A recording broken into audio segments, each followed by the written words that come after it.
All right. Hello, everybody, and welcome back to another episode of The Claw and the King. I'm once again joined by my co-host, Zoops. How's it doing, my friend? Oh, I'm absolutely bloody brilliant. I've just come back from God's country, aka England. Had a jolly old time, as they say over there, and back to school, which isn't great, but still. Back to school. You're a 20-year-old man that goes to school. I'm not that dumb, but at university. So, it's pretty boring, but ayo, what are you going to do? But at least we've got plenty of sports to talk about. I mean, yeah. You might be thinking, why were we gone for so long? Why haven't we uploaded an episode in months? I mean, why is that? We definitely didn't record one that somehow never saw the light of day for some reason no one can explain. I think there was a technicality. I think we all should just express that to our viewers. It was a slight technical problem that I encountered. Even though it was my task to upload the video, the quality of the video One and only task. The quality of the first time he's been given a task. The quality of the video. I'm the on-screen talent. The talent. The fucking on-screen talent. The quality of the video was not up to my standards. Okay, my head was tilted like that. I would look like an idiot. So I just thought, look, I'm not going to put out some substandard bullshit for our viewers. Okay, we got to put out the best of the best. And that's what I intend to do every single time that we make a podcast. And it just wasn't up to scratch. Well, I think it was the best episode we've ever recorded. Really? Yeah. And now no one will ever know. Now we'll be making that into an NFT where you can purchase that episode for $20. Whatever is remaining of it. I think I deleted it. You deleted it, really? No, I didn't. It's on my laptop somewhere, but it's screwed up. It's not on that laptop. It's on the other one. Okay. Is it?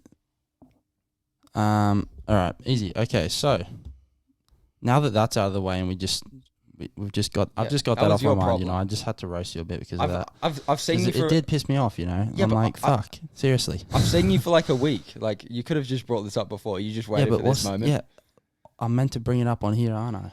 Yeah, but I mean, you could have just given me warning, mate. The fans were asking for it. Okay, yeah, but the problem was the quality was not good enough. I had many technical problems, including the Wi-Fi. Everyone talks about how bad Australian Wi-Fi is. My God, the Wi-Fi that I encountered was like prehistorically bad. So look, it was jittery. It was bad. The video quality was bad. It wasn't good enough to upload. It was okay. And by the time I was in good Wi-Fi, by the time I got back, all the stuff that we talked about was irrelevant. We're definitely in the position to be not uploading stuff because it's bad quality. Okay. I'm sorry. That is my bad. But it just wasn't good enough. And the trek that it was to upload something or move a muscle in that Wi-Fi was just beyond consideration for me to sort of upload that video. So that's my bad. I will take the blame even though it's not my fault. How about I say that? Can we move on? Stop blaming me. I'm trying to back myself. You've just thrown an insult right out the gate. It's fucking deserving. All right. Okay, let's move on. All right. What are you going to start with today? I think anything in particular? Look, there's a couple of things going around. Obviously, the NFL just finished. Oscar's not a big fan, and not many Australians are. But yeah, let's just start with that. Fucking all right. Super Bowl happened. Yeah. Rams got the dub. I think everybody that is a follower of the NFL was going for the Bengals. I was going for the Rams. Other than Glory supporters, everyone was going for the Bengals because of Joe Burrow, aka Joe Shiesty. He's the slickest man in the NFL, and there was just a classic underdog story all year. They didn't sort of even look like getting in there middle of the season. I thought that my Chargers were better. Obviously, I thought the Chiefs were better. They upset the Chiefs in the playoffs. And I thought it was a really, really, really good effort from them to even get to the Super Bowl. However, the Rams defensively, they showed their quality at the end. I think when you looked at that game, they were up, 4 points throughout the majority of that second half. I think they took a quick they went back to back on scores, the Bengals, really quickly after the second half. And from then on, they just couldn't get anything going because Aaron Donald, do you know who Aaron Donald is? Yeah, I learned him. Yeah. I think he's the first defensive NFL player I've ever known. Rams defensive line was just so unbelievable against the Bengals offensive line, and the fact that Aaron Donald didn't win defensive MVP, Super Bowl MVP over Cooper Kupp was just ridiculous to me. Cooper Kupp got like fucking 7 catches in a row, didn't he? Well, he scored 2 touchdowns, but my point is Aaron Donald won that game. He had 2 game-winning plays on 3rd and 1 and 4th and 1 that stopped them right in their tracks. He got a sack on Joe Burrow, and he got a sort of stopped a defender with one hand, essentially, for them to sort of make the first down. So it was a good performance by the Bengals. I think it's what you expect, and with that, how bad their offensive line is, they need to rebuild that. And I worry where their future is, for the simple fact that they're not really deep in any positions other than weapons. At the end of the day, no one cares about the game. But we were just here to talk about the halftime show. Oh, okay. The halftime show. I liked the halftime show. It was fucking insane. Yeah, but I only show hesitancy there because a lot of people didn't like it. What? Yeah, everything I heard is like one of the best of all time.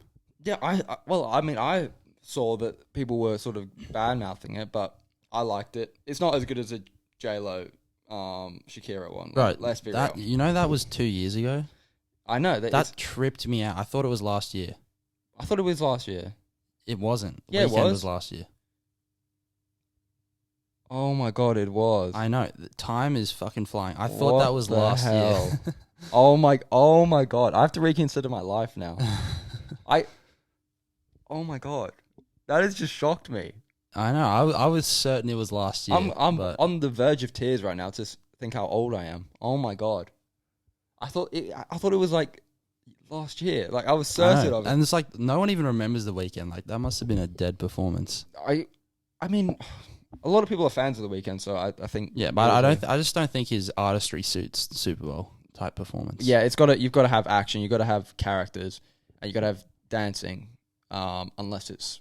But yeah, fucking the lineup this year was insane. Yeah, the amount of talent that they had. Yeah, people were fat shaming 50 Cent, by the way, and I just want to say, I mean, he looks not that fat. bad. He doesn't. I mean, he's definitely big, but he's not fat. It looks good for a. He's like 50. How old is he? I don't know. Getting close to 50. I think that's a bit of an assumption. 50 Cent is 50. I think you're just being a bit around lazy there. They're all around that age. Yeah, I thought 50 Cent was good. Obviously, I like 50 Cent a lot on his songs, but yeah, nothing will top the J-Lo Shakira one. Not because of. I mean, in terms of music, it can be topped by all of them. No, I actually like J-Lo's music. This is not just a sort of. I like Shakira's saying that music. I find them attractive. Not really J-Lo. I think that J-Lo's actually. I just thought that whole experience, it being in Miami, sort of them just dancing. Whenever we're meant to be together, I'll be there and you'll be. I just like that vibe, personally, for a sort of Super Bowl halftime. But yeah, good halftime, good game, close game. You don't want to blow out in the Super Bowl. That's just the most boring shit in the world. Everyone was hyped on the playoffs. Like, the players NFL were crazy, casuals definitely got into NFL this season because. Like every game was close, basically. Yeah, it was a great playoffs. I would have loved to see my Chargers in there, but our head coach does not know how to run plays or time manage, so that wasn't great. But yeah, moving on. I think the Super Bowl. No one in Australia. I'll just say really this: the Kid Laroi will perform at Super Bowl halftime before his career's over. Really? I'll just put that out there. The Kid Laroi. Yeah, the Kid Laroi. I'm making that prediction. The Kid Laroi. Yeah, the Kid Laroi is so bad. Well, he's not so bad. I think that's a bit of an overreaction, but I don't like him at all. I mean, he's not terrible. I'm sure the Super Bowl will consult with you before booking him. Yeah, they're like the King of the Claw podcast. What are they thinking about our bookings? No, I think that the Kid Laroi is just not talented enough to do it by himself. I mean, he could do it in like a lineup. Well, I can see Justin Bieber doing it for sure, and I think they could bring him out for stay. So if they do like an Australian themed Super Bowl, that could somehow happen in some dimension. I could see the Kid Laroi and sort of Australian artist being put. That's the only way I see him being put on. He's not talented enough or big enough of a name. Right now, no, but I'm saying at some point, I think he will. Okay, this is one of your future 10 years away. Like one of your future NFTs that you've got into, or your future cryptos. Okay. Yeah. Okay. Right. Next right. point. What? Next point. I've forgotten what the next point is. You're very Oh, intelligent. here we go. Okay. We're in the midst of All-Star Weekend, NBA All-Star Weekend, that is. We've just seen the celebrity game, which is just, I just feel like that gets worse and worse every year. It was so bad. Honestly, I would be the best player. You may as well just show an LA Fitness pickup game. It's more entertaining. Yeah. Yeah, it was atrocious. I mean, I watched like 5 minutes of it. I'm like, But you see my that? God. There was a WNBA chick that they were like, oh, she's 2-time sixth woman of the year or something.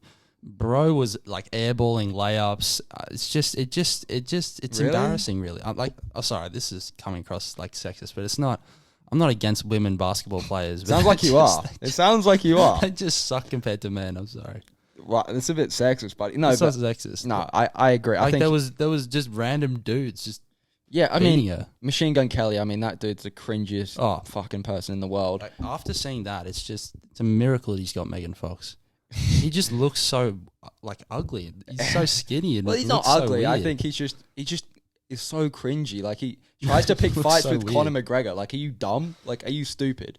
I think that I thought there was like actually a couple good players. I know that I didn't know their names because obviously the actual good players are not actually famous. Like the famous people suck every year. But I think that That was the high jump guy. He dunked it. is he famous? I don't think so. I think no. Myles Garrett. He's an NFL player. You wouldn't know him, but the guy that was built, the guy that was massive. He was actually pretty athletic. He did like a really nice dunk at the end. But apart from that, the celebrity games are the worst part of All-Star Weekend. Let's be real. I mean, but the Rising Stars, that changed format. I didn't even watch it. I'm like, why would I? They made 4 teams, first to 50, and then the final. That's just really weird to me. And then tomorrow is so this might come out a bit later, but Skills. the 3-point skills, dunk. the 3-pointer, and the dunk. 3-pointer is the one. The 3-pointer is the event for me. Luke Kennard, my boy, the Clippers. Can't believe he got in. Clip City. You can't believe he got in. He's one of the best 3-point shooters in the league. Yeah, but he's. Why don't you no one pick a cares later about shooter? it. No one cares Oh, about right. The Lakers can't shoot. it. Carmelo could have made it. The Lakers can't shoot. Oh, that's right. They can't shoot. It's like their Achilles heel. They just... Well, and that and defense and basketball knowledge in general. But I think that I'm betting my boy Luke Kennard's going to win. Dunk contest, I think Jalen Green's a lock simply for the fact that... Obi? I think Obi's a good in-game dunker, but I've never seen him do trick. Like, He does through the legs for fun. yeah, but that's his only thing. I think Jalen has the hops. Like, you look at Zach LaVine, you look at Aaron Gordon, they have that bounce that you can see immediately. The other guys are just like sneaky. Who else is in it? Cole Anthony, Obi Oh. Toppin. Who else? There's another guy. I forgot, but Is Jalen Suggs? no. No. Jalen Green is the guy that sort of stayed in my memory. It was like, this guy has actual like in-game bounce, like proper bounce. Yeah, he's definitely bouncy. Yeah, the other guys are. but it's kinda just like, sneaky. why couldn't Ja Moran or Anthony Edwards be in it? Because they like- not well. Anthony Edwards, I think I read a quote from him saying that he likes to poster people. He likes to in-game dunk. He's not going to do it. But for them, it's not risk. I know, and it's like LeBron's never done it, but it's just, it'll Yeah. be way better if the best people did it. But that's why the 3-point contest is so much better. It's because the best 3-point shooters do the competition, and the best dunkers don't do the dunk contest. But I think, so that's a skills challenge. I kind of watched that. I kind of like that. It's not that bad of a competition, but I think the bigs sometimes wins that. I don't know who's in it, but do you have No, I don't know who's in it. Well, that's how much we have researched the skills challenge. But we are knowledgeable. I think that I'm trying to assume who's in there. I'm just gonna assume like Cat's in it or Sabonis or someone like that. Yeah, the big is going to Jason win. Tatum. I don't No, know. so you're going to go big or small? Who's going to win it? Because they usually I'm gonna go small. I'm going to go big. I think there's some Cleveland people like it's in Mobley. teams. There's like Jared Allen, Garland, and Mobley or something. It's That in team's teams going to like win. that, I think. Good. All-Star game. Oh my God, LeBron's team is so much better than Kevin KD's. Durant fully sucks at drafting. He sucks. I mean, I swear 2 years in a row he's been destroyed. No, 4 years, isn't it? No, he hasn't done it 4 years. Well, he hasn't been captain 4 years, but LeBron's won every time for the same reason. He gets a number 1 pick, obviously, but the rest of the guys pick stupid. Because when Giannis is captain, he picks Chris Middleton first, and you're like, what the fuck are you doing? And then that was some great television though. Towards the end. Oh of the my highlight god, that thing. was funny. That was funny. Just the TNT crew just cracking up, just thinking. And LeBron was there, like, oh dear. It's like just cracking up, knowing that he's never gonna pick him, even though he's way better. He purposely than Rudy left Gobert. him for last He's like, to make it's like KD pick. It's like Rudy Gobert. I'm gonna need some size. Yeah, let's pick Rudy Gobert, the least like suited player in the league for the All-Star game. But yeah, I think LeBron's team just has to win. Like, you look at it, just face value, it's so much better. And he picked Giannis, right? Didn't he? He has Giannis. Giannis is definitely the best All-Star player. Yeah, he got Giannis, Steph. Well, Giannis is the All-Star player. He plays so hard in that game. Like, some guys just take it easy and just like go through the numbers. But so who's your favorite for MVP? It'd be stupid to say. I think LeBron. Really? I think Cleveland. I don't think LeBron really tries in All-Star anymore. Well, Garland's playing, so that might be a shout. But yeah, it's usually like a first timer who's try-harding it. Yeah, but I think LeBron will try harder though this time because he's back in Cleveland. He wants to put on a show for the Cleveland people, and the people are voting. I don't know who votes, but I think they'll want LeBron to lift like the All-Star trophy in Cleveland. It'll be like a story thing. You got to look at based on story. It's like The Voice, right? They don't pick based on talent. They pick on story. So you've got to sort of see which story is going to sort of win, I guess. But I think that, I just have a feeling that LeBron is going to be voted for it because he's coming back home to Cleveland. Yeah, I mean, he will be voted for if he plays well. But I think, who else is a first timer on his team? Or he's got DeMar, right? He's got DeMar as well. Fuck me. Yeah, he sucks. There's no way. LeBron's got Luka as well, doesn't he? Well, Giannis is a worse drafter, I think. I mean, drafting Chris Middleton first. I know it's loyalty and everything, but I mean, my God. Giannis just went with like every African player. He went like Siakam, Embiid. He's like, my brother. But I think that, LeBron wins that game. I think that's pretty self-explanatory. LeBron wins easy. Okay, do you want to quickly... I mean, we can quickly touch on the Lakers. Well, just before in recent news, Russell Westbrook has been downgraded to a 79 rating on 2K. Really? 79? 79. But he just played his best game of the season, basically. Yeah. What did he score? 12 points? Yeah, but he wasn't like a negative on the court. Oh, my... But yeah, Lakers are officially fucked. And I hate to admit it because if AD didn't get injured, I would still ride with them. But I must have said at the beginning, I did say it. I don't know if I said it on this podcast or I said it just to you or to our mates in person. But I said that this would never work. I knew the Westbrook chemistry not chemistry because that's stupid. That's just a fake thing. But the sort of how they mesh together as talents and their strengths with each other would never work. And obviously it happened. Russell Westbrook is great when he has to carry a team, when he has to be the main. He's got to rebound, pass, and score. When he's carrying a team, he's a great player. But the problem is when he's got other stars around him, especially more than one, he doesn't know what to do because he can't play off the ball. He has to use the ball all the time. He probably had the highest usage rate in the history of the league. Yeah. So you've got to sort of say that he's definitely the reason why they are where they are. Well, because there's a lot of reasons. Well, there are a lot of reasons, but just the makeup of the team was just so wrong at the start of the season. They sort of said, we're going to do it like we did in the bubble where we got all these odd pieces and we mashed them together and they became a great team. But the makeup of the team is so different. There's just no 3-point shooters. There's no real just off-the-ball players. There's no guys that can just play off the ball. They're just all of them are ball dominant. Even I like Malik Monk, but again, he's not an off-the-ball player. He's on-the-ball player. THT has got to create his own shot to get to the basket. Sucks. Like the only one really is Melo, but he's out right now. And he can't play defense, and he can't pass, and he can't rebound. So and fucking Kendrick Nunn. What is his injury? Does anyone know? Yeah, does he have a? We signed him when he was injured. I thought it was small as well. I thought it was coming back like 2 weeks into the season. So we signed him knowing he couldn't play the entire season Yet we've given him. What was the purpose of signing him? The dude is fucking. He hasn't got off the bench yet. Well, yeah, I think that's sort of a laughable scenario in itself. But fucking Trevor Ariza. I think Trevor Ariza can't play basketball anymore.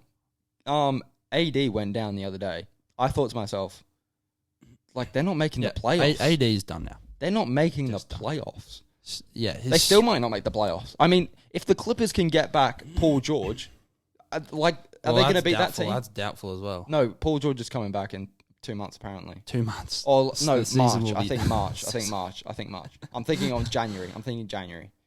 I think we're in January. Yeah, but Paul George is one of those dudes where it's like, is it? Yeah, when it gets back to returning time, he's like, oh shit, it's a little pinchy still. I don't know if I can get out there.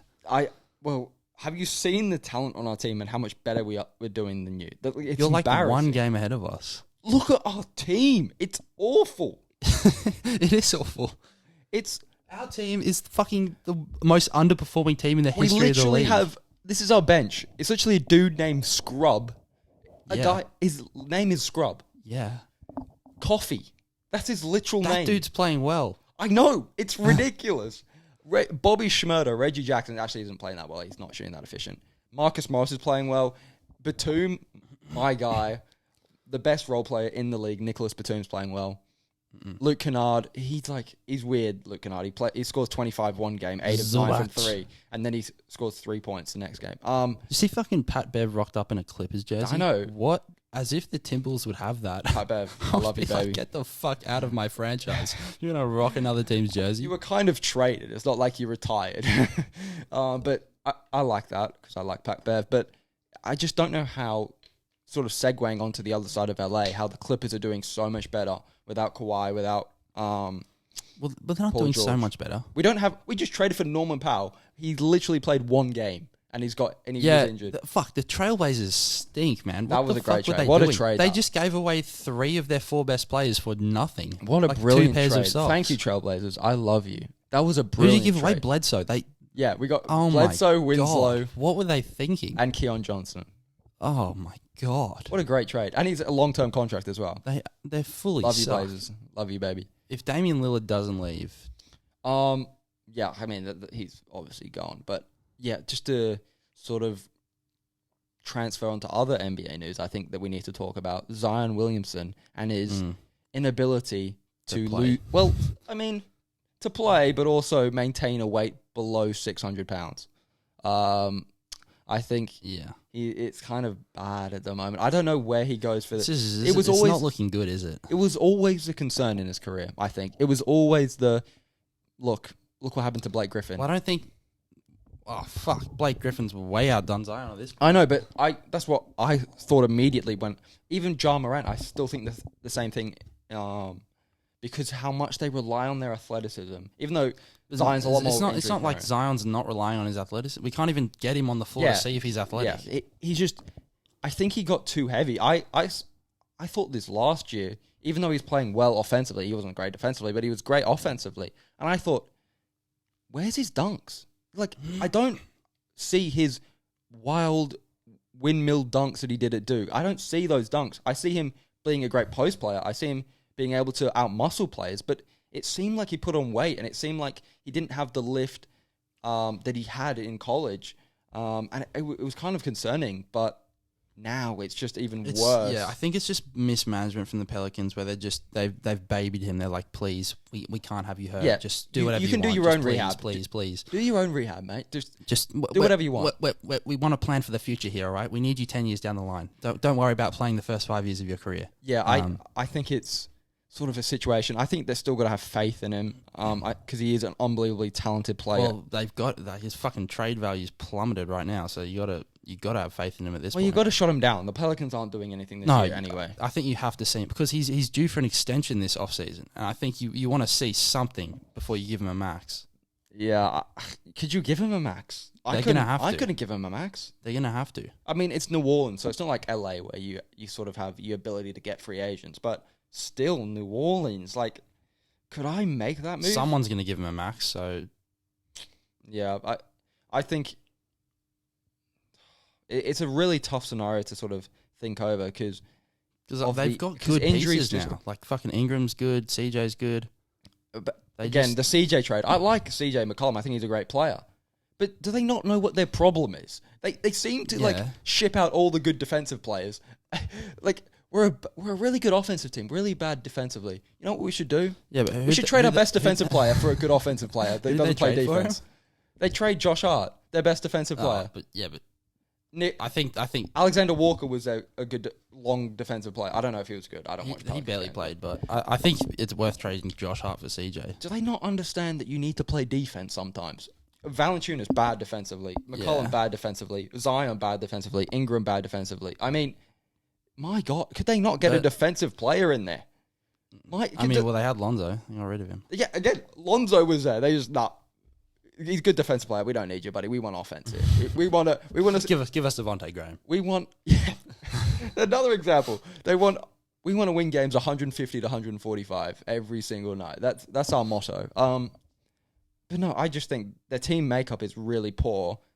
But I just don't know how he recovers from this. He's got to lose weight. I think the only way that you sort of relieve pressure on that type of injury, on foot injuries, is if you lose weight. You cannot be gaining the weight that he has. I know I made a joke about him not being under 600 pounds and him being on 600-pound life and stuff. But I think that he needs to lose the weight in order to recover, because when he was at Duke, he was so much slimmer. Even though he was big and bulky. He was still pretty bulky, but he was still a really athletic and he wasn't lean, but he glided. I don't know how to describe it, but now he just seems like a blocky sort of post player. Last season when I watched him, I don't know what happens from now. Well, I think it has to come from a player. Like, I think because you hear Charles Barkley say all the time he was basically Zion, like fat, overweight, until I can't remember who it was, but it was like a. But they don't have that tough love. I know. But I'm saying, like, CJ has to be that guy, because New Orleans haven't had to this point on their roster like a well-respected vet. I've never seen a kinder looking person. Yeah, he can be kind, but he has to go. He has to teach Zion, like, fuck, you have to do this if you want to be a pro. Yeah. And because I think he's got, like, a Simmons camp around him, which is just all yes men. The thing you said earlier, how New Orleans treat him. They just let him do what he wants. You can't do that with a player that keeps on gaining weight. It just is a recipe for disaster, because they need at least get someone in there. I don't know. I know you made fun of Pat Bev earlier, but a guy like that, a guy that doesn't have to be the greatest player in the world, or get 2 or 3 of those guys, good veterans that are loud voices, that are not afraid to speak their opinion, that are respected within NBA locker rooms. I think they need to do that and get some veteran leadership there. I know they got Valanciunas. I don't know if he's a veteran leader. Does he even speak English? Yeah, it's a bit of a topsy-turvy subject there. But I think that there is still hope at the end of the light at the end of the tunnel. I think there is still hope for Zion. I think people are kind of overreacting to say his career's done, he's nowhere, he's going to come back. But he does have to make drastic measures. Yeah. It's not like his career's over, but it is definitely worrying. Yeah. And people are saying, you see on ESPN, why didn't they take Ja Morant over Zion? Like, nobody at that point with the upside that Zion Williamson had. I mean, the pure athleticism that he had at his side was unbelievable. Like, yeah, it was. But it turns out that Ja Morant would probably be the no-brainer now if you were to do it again. If you do a redraft, if Martz had ball, should be my uncle. You know, it's just you don't sort of make that comparison and say, oh, why didn't the Pelicans take Ja Morant? I think at the time it was a good pick, and they've just mismanaged him from the draft pick onwards, really. So what would you like to move on to next? I know there's obviously stuff that I'd like to talk to about Manchester United, but... I mean, we can go on to Man United. Oh, do you want to finish that last, or do you want to finish some UFC last? It's up to you, buddy. We'll do some UFC. So past weekend, UFC 270 something. I don't know. I can't remember what number it was, but it was a big fight for the Oceanic region. Israel Adesanya versus Rob Whittaker, number 2. And on the co-main, Tai Tuivasa versus Derek Lewis. Have you seen it? Do you know what happened? Yeah, I did actually see it, because I do like Tai Tuivasa. I mean, somebody that embraces Australian culture like he does. Like, all the fucking Americans go, shrimp on the barbie, mate. Fucking Crocodile Dundee. Like, he is, like, doing a shoey in the middle of a fucking sporting arena. That is what it means to be Australian. And he's just... It's crazy, because he's just a street fighter, really. Yeah, he's not even a professional athlete. Yeah, I mean, he's just knocked out the number 3 heavyweight in the world. He's very likable. I think he's got sort of potential to go up in the UFC because how likable he's pretty well liked. Yeah, he's right American there now. fans. He's like one of the biggest stars. He's right there. He's probably one fight away from a title shot now. But yeah, I saw that fight. I didn't see.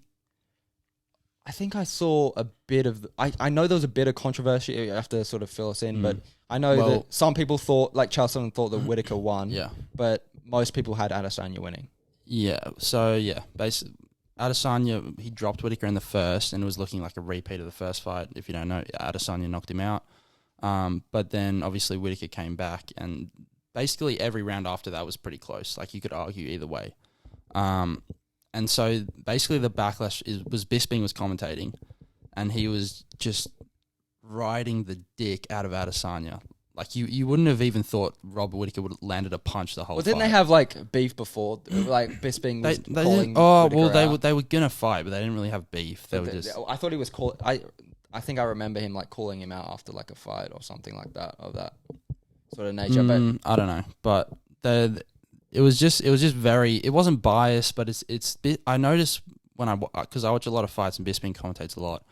I noticed that when he commentates, he sort of whoever sort of controls the start of the fight, he just sticks with them. And once he says this guy's winning the fight, he sort of goes to drastic measures where he says this guy can't win the fight unless he lands a knockout punch.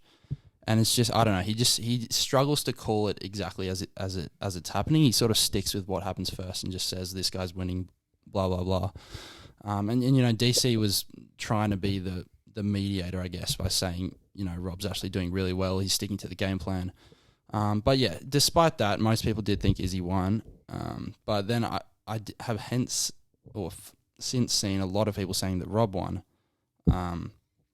which is, you know, I'm a Rob fan, so I hope and wish that he won. But yeah, I've seen the Weasel, who's basically like one of the most respected MMA YouTubers, I guess, who like breaks down every single strike that gets thrown in the fight, and he thinks that Rob won. So it's a robbery. Yeah, it's a robbery. Yeah. Well, the thing on Bisping and a lot of these guys, I mean, they're a bit. I mean, that's why we love them. They're a bit They're a bit, you know, bit of a screw loose in the head. You know, Tony Tuesday. I mean, one of our best friends. He's a massive Tony fan, but every time I've seen like clips of him like being in doing analysis in the booth, and he's like saying some random shit that nobody even knows. Michael Bisping, obviously a warrior, one of my favorite fighters of all time because he's from Manchester mainly, but because he fought with one eye, but yeah, I think some commentators do get in the habit of picking favorites because they have so much history. They have so much sort of rivalry still with current fighters. You know, Bisping is just out of the game. I don't know, 2 years, is he? 2 years? A bit more than that. 2-3 years? But Rob was the interim champ when he was the champ. They have not beef, but they had a rivalry when he was fighting. So I think it was perfectly expected that you'd have a guy like Bisping sort of say that. I didn't watch the fight, so I'm not going to comment on it or commentate on it. But yeah, because Joe Rogan wasn't commentating because of his controversy, which is well, we don't want to get into that. I mean, that's just a bit of a Well, there's multiple facets to it. Basically, Bisping wasn't meant to be commentating. He was a late fill-in. Yeah, and then I obviously, as Australians, we'd hope that Whittaker would beat the New Zealander, the sheep shagger, whatever you want to call him. But yeah, just I like Adesanya as well. I don't think it's just tough for Rob now because he's lost twice, so it's hard to see him getting another title shot, even though he's the second best guy in the division. Yeah, it's kind of like the Colby Covington situation where you're so good and you're clearly the second best, but there's someone that's even greater than you in your division that's probably the best pound for pound, in my opinion, in Kamaru Usman. But yeah, that was a sort of eventful one. I liked that card, you know, obviously that there was a lot of Australian, a lot of New Zealanders on it. So yeah, we're getting the champions in there, all of us oceanic people, you know, we're getting all the champs. And Oscar's building his NFT stock in the UFC collection. Hell yeah. If you want to get advice from him, don't, because do not buy NFTs, because that is a dumb, stupid, idiotic purchase, which I've reminded him multiple times. Okay. Anyway. Speaking of idiotic purchases. Harry Maguire. Yeah. I think that was actually a very... I love how we connected on that. That was so brilliant. Anyway, Harry Maguire, Cristiano Ronaldo, according to the Mirror, have got into a sort of a beef, a bit of a spaff, a bit of a... Not a punch-up, but a bit of an argument over the captaincy. A qualm. A qualm. Right word? Should we use that word? A qualm. It sounds cool. Do we know? But qualm. Got a bit of a qualm over the... doesn't sound right. We got a bit of an argument over the captaincy of Manchester United. Now, apparently, it was only over a temporary basis that Ronaldo wanted to take over because Harry Maguire...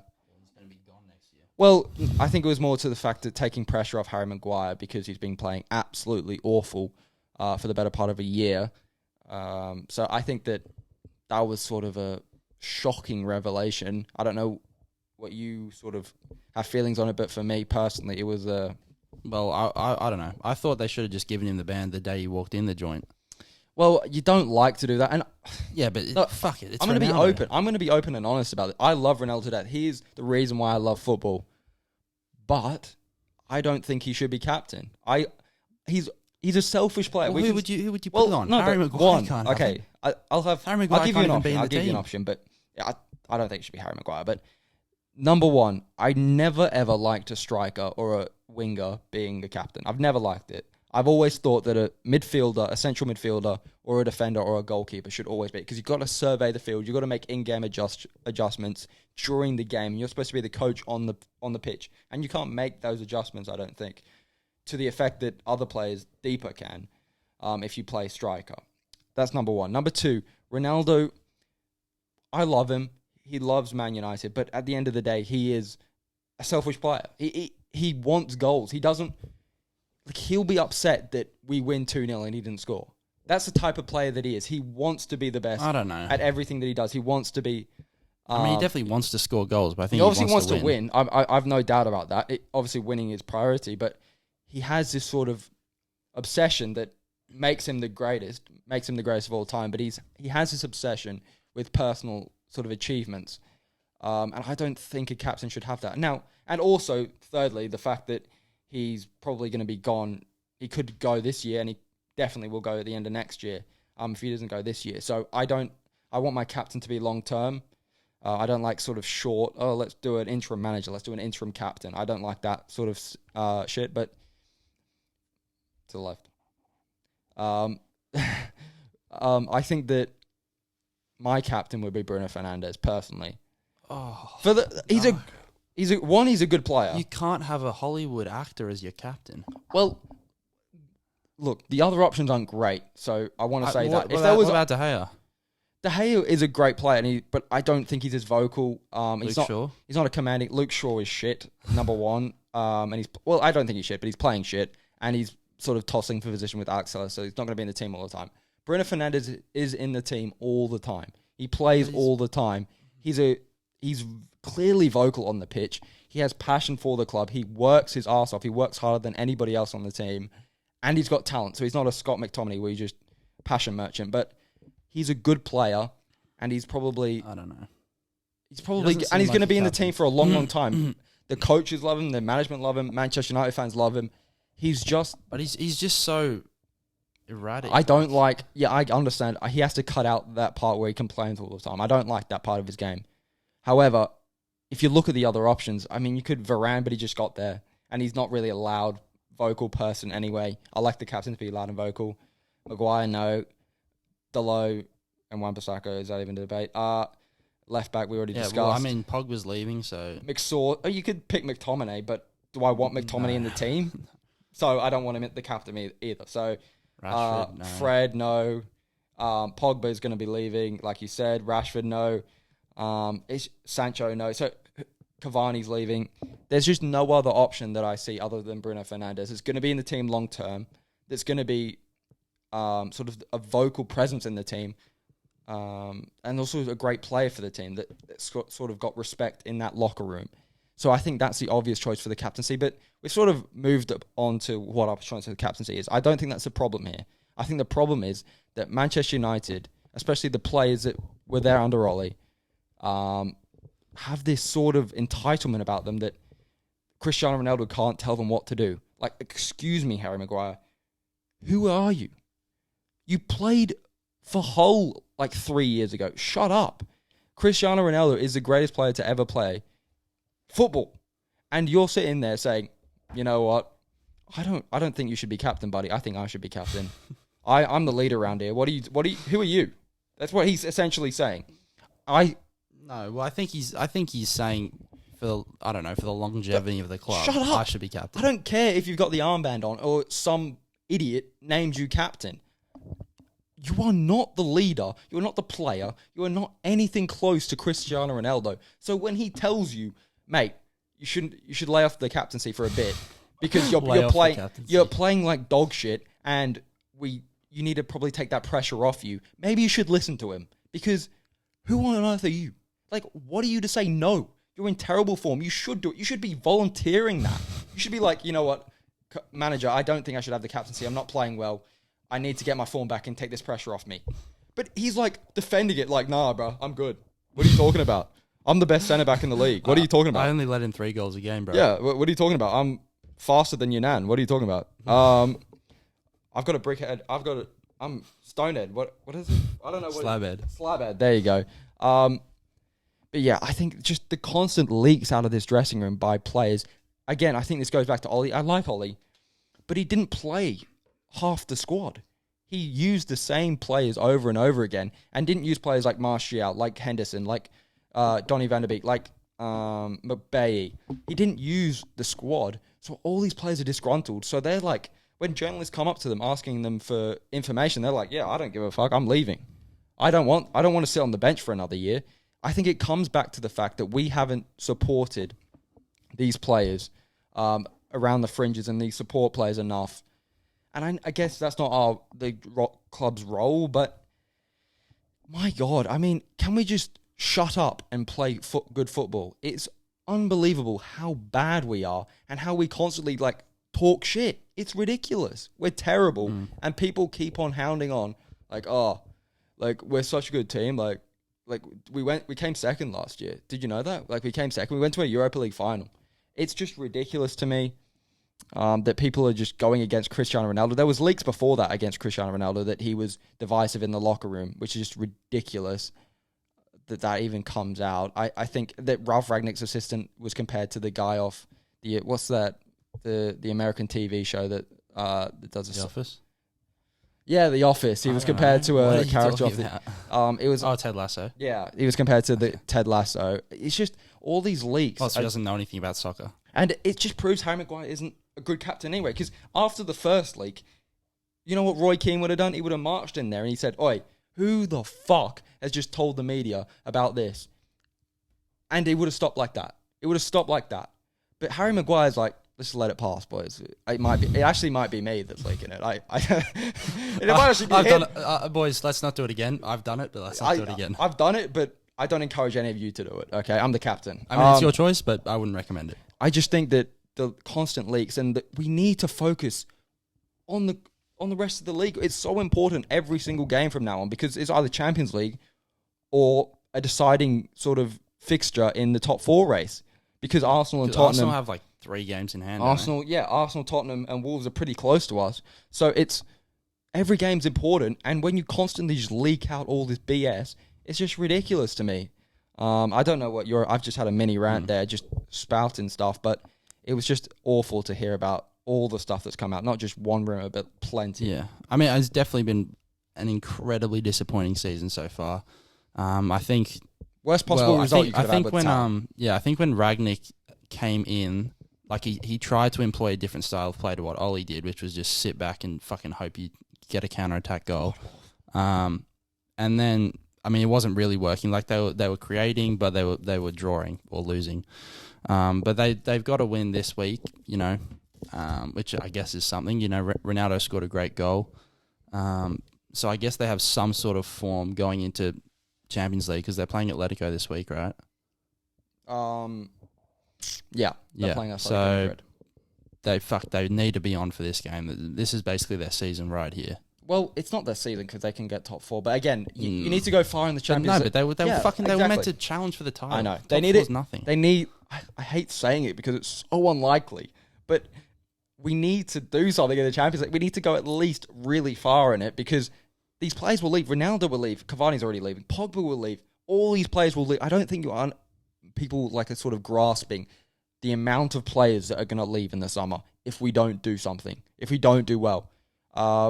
It's just going to be awful. I think we could seriously, I don't think we'd go down to Newcastle's level of where they've been for the past 10, 15 years. But if you look at how bad we're owned and how bad we're managed, not from manager's perspective, but from, front office perspectives, it could go really bad. We could turn into a mid-table club. Honestly, the Glazers could just seriously give up on top four and say, you know what, we're not going to invest any money. We're just going to stay around top four. We're going to keep all these English players in. We're a big club. We can attract some level of player. It's just, I think we were so willing to go in for a win now situation, and it just completely failed. And I think that it's just we're so unorganized. We felt like we had a plan. I felt like we had a plan. Even last year, we bought young talent. We brought in good young players that could sort of fit a hard-working, counter-attacking team. That was the plan. But because we went all in on Varane and we got Ronaldo and we got Sancho, it feels like if we fail now, it's going to turn to absolutely nothing. And other teams like Arsenal, who are building from young players, are going to leapfrog us. Tottenham, who have got a great manager in Conte, even though they've got their own problems, but they've got good young talent. They're going to leapfrog us, and we're going to be stuck in 7th for the next 10 years. West Ham are playing well. They could leapfrog us. It's just, we seem to be falling behind, even though you look on paper and you look at our players, and it's ridiculous that we're even considering. Like, we should be fighting with Man City right now. If you look at the talent, other than the holding midfielder, which I've said throughout the whole time was the reason why I didn't love the transfer window in the summer, even though we got so many great players. We needed a holding midfielder. That was the number one position that we needed, and we didn't get it. And it was so disappointing that we didn't get it, and we keep on playing McTominay. I don't mind McTominay. He's a passion merchant. Let's be real. Argy-bargy, hey, he's talk shit in other opponents' ears. But at the end of the day, he's not good enough. He hides from the ball when the back four's... I know this because I did this when I was playing... when I was playing football and I was playing I for did as well, to be fair. Yeah, when we've all all done this as kids. When we're playing way over our grade, we're like, oh my God, why did this coach pick us for this club team? I'm like, in the A's, what the fuck? I'm just hiding from the ball at this point. Like, that's what he does. Like, he plays for Manchester United, and that's what he does. And I don't like to hate on players, but when you constantly see him play week after week, when they don't deserve to, and you've got players that want to come to Manchester United in that position that we don't get because they're not big enough names and they're not big enough they're not going to sell enough jerseys. It's just unbelievable to me. And I don't know how we retain talent at this football club, because we need to beat... I know Atletico Madrid are going through problems, and we can go quickly into sort of that tie, but Atletico Madrid, they've got problems. Do they? What's wrong with them? They're terrible at the moment. They lost to bottom of the league, I think, last week. They're not great at all, and I think we can beat them. But they've still got good players, don't they? They've got good players, but they're playing horribly. They're playing worse than us. So we should beat them. And then we've got to have a favourable draw. We've got so many things that got to work well for us to even have a chance of competing for the title next year. And I know saying that sounds ridiculous, but everything has to go well for us to have a look back at the season and go, you know what, it started shit, but we recovered. I still think we can win the Champions League. I know it's a bit of an outrageous statement, but very outrageous. Look at the talent. Look, we are playing better under Rangnick. I think there's no doubt about that. We are playing better football. You look at the team, you look at Cristiano Ronaldo, who is Mr. Champions League. I think we could win it. I think we can. That might be the most outlandish statement. I'm not going to bet any money on it. Don't you trick me? I don't know. I can't see him beating PSG. Well, that's what I said. I said if everything goes well our way, we can. But I think that it's going to be very, very tricky to sort of get past the next round in the Champions League. I'm looking past Atletico Madrid, which I don't think is an easy sort of task to face. But I've kind of made a contrasting sort of rant there. I've gone in like, Man United are shit. We're never coming back. We're going to be Newcastle. We're going to be mid-table. We're going to be mid-table for the rest of our life. We're going to win the Champions League. But yeah, I think that's sort of. If you want to sort of comment, we'll do a quick prediction. We'll do a quick to finish off the show. We'll do a quick Atletico Madrid versus Manchester United score prediction. Okay. Over 2 legs though. 2 legs. 2 legs. 2 legs. So you can do both legs, or you can just do an overall aggregate. I'll say 3-1 over both legs to United. 3-1 over both legs. It's a bit low. I would sound a bit silly if I didn't back United, but I just said they would win the Champions League, right? Yeah. I think they're gonna win. So I'm gonna go 4-3. Win in extra time. 4-3. In extra time? Oh. Win in extra time. Ronaldo. So he didn't even do the celebration when he scored. Okay. Well, yeah, he didn't. But anyway, it was a great goal, by the way, on the weekend. Yeah, sick goal. So yeah, that was a great show talking about Manchester United's failings, the UFC, the Lakers in disarray, and sort of what we expect from the All-Star weekend. So I had a great chat with you, my good old compatriot. I love you. Yeah, is that it? Anything else you want to talk about? You're not going to say you love me back? back? No, I'm not. Thanks for watching, everybody. Make really sure to like, comment, and subscribe. Okay. Yeah. See you in the next one. Peace. Bye.